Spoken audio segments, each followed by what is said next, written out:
Here's a typical animator at work, his drawing board lighted from below. When Disneyland opened in 1955, there was nothing like it. It was an escape from the carnivals and sideshows of the day. Now called the Old Animation Building. Right across the street, we have the Ink and Paint Building. Just how was Snow White and the Seven Dwarfs created?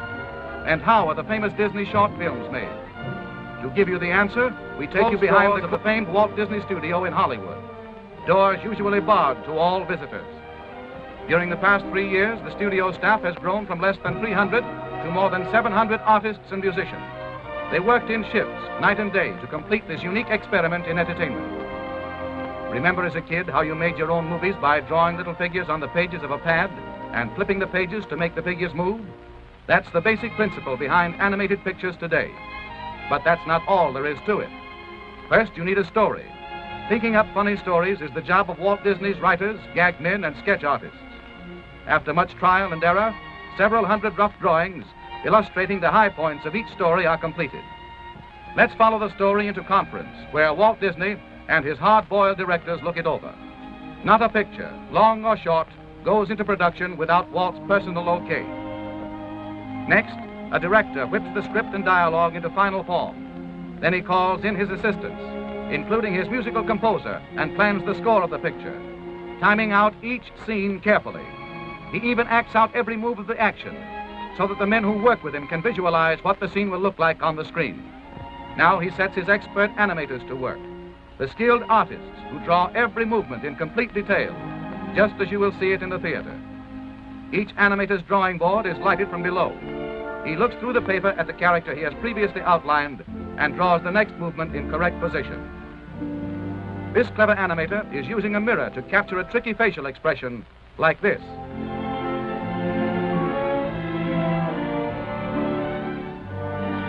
Let's move along to the test camera department. Here the animator's rough drawings are photographed in sequence, one at a time. This film is developed and returned to the animator, who checks to see how good it is by running it in a small projection machine called a moviola.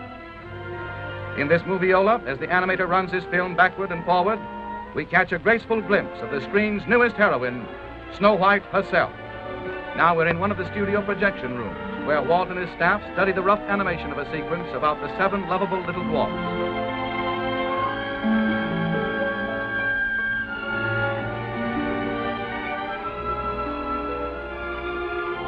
Once they are okayed, the thousands of pencil drawings go to the inking department. Here, hundreds of pretty girls, in a comfortable building all their own, well lighted, air-conditioned throughout, cover the drawings with sheets of transparent celluloids. Then they painstakingly trace every line of every drawing in ink, following exactly in every detail the original animation drawings. Now the picture moves into its final stage, color. In the studio paint laboratory, all colors used are made up from secret formulas. Expert chemists develop more than 1,500 different shades of color for Snow White and the 7 Dwarfs. The inked celluloids next go to the painting department, where more pretty girls apply the final colors on the back. Snow White and the 7 Dwarfs required 250,000 celluloids painted like this one. In another department of the big Disney studio, artists delicately paint the beautiful stage settings for the picture. These backgrounds are done in watercolor.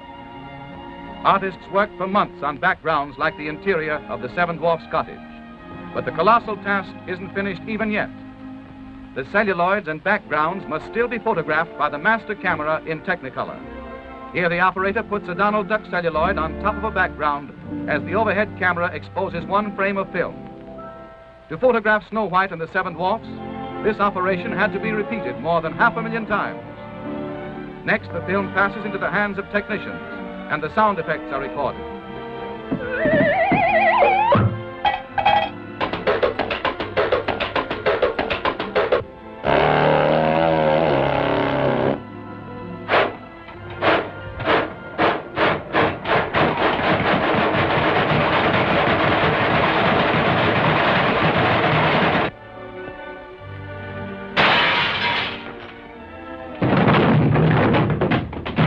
Finally, a symphony orchestra records the musical score, the hit tunes that will thrill listeners the world over.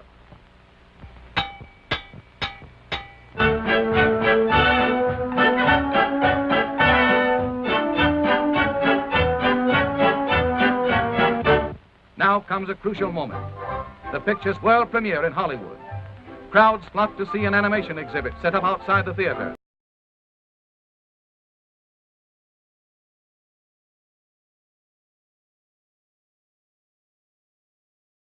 I'm Gil Gagnon. I'm the Vice President of Post-Production Services here at the Walt Disney Studios. Back in 1923, just over the hill in the Silver Lake District, Walt and his brother Roy started Walt Disney Studios. Mickey Mouse came along in 1928. They actually made Snow White, which was very innovative at that time to make a full-length feature animated, and that was 1937, and they made that in that location.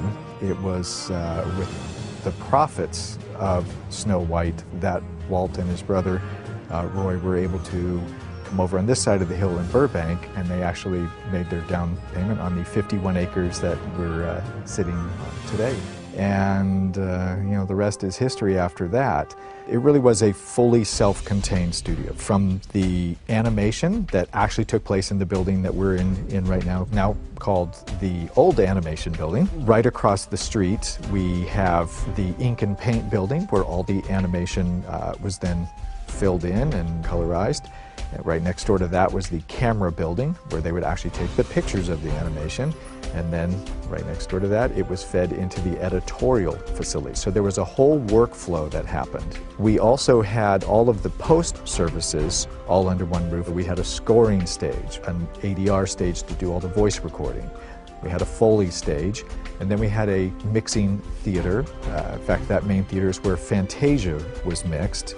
That also was a historical moment in filmmaking history. Not only was it the first stereo film, Walt and the rest of the engineers had the idea that if they hung speakers in the back, it might enhance the sound, and they called it Fantasound. And you look at what we do today in home theater, you know, 5.1 and 7.1, and you can see that that concept originated back in the 40s. As the filmmaking process evolves, we have to adapt. In 1985, with the onset of synthesizers and everything, they decided that they didn't need a scoring stage any longer.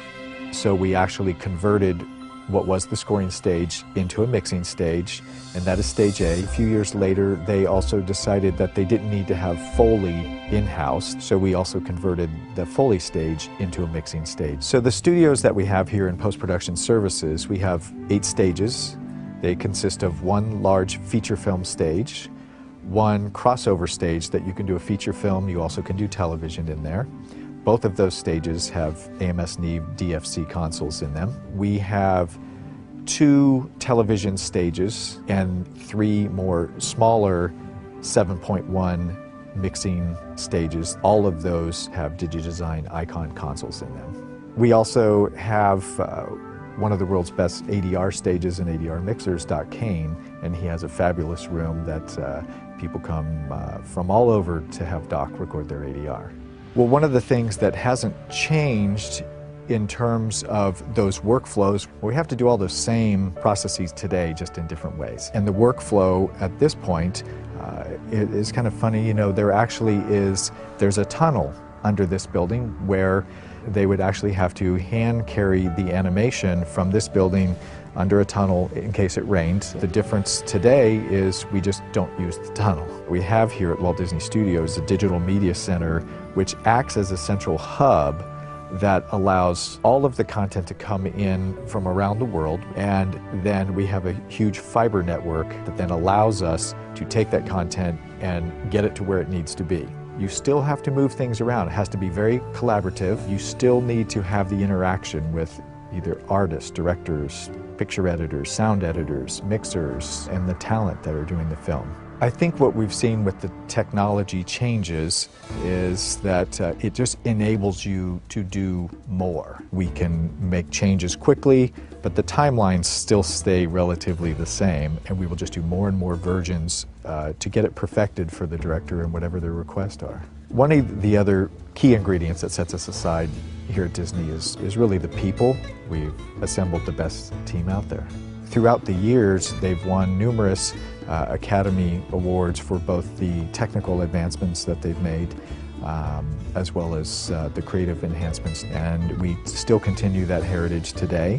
One of the reasons why I think people like working here at Disney is it's a very small campus-like environment, and when you come onto the lot here it feels that way, and there's lots of trees and there's green grass, and they enjoy that smaller homey feel to it. Looking ahead 5 to 10 years, I see, again, we will put a hard emphasis on that collaborative process. With the collapsing windows and same day and date releases, we go global on the same day in as many as 40 to 45 languages. We have built an incredible pipeline to be able to do that. We can collaborate any place around the world.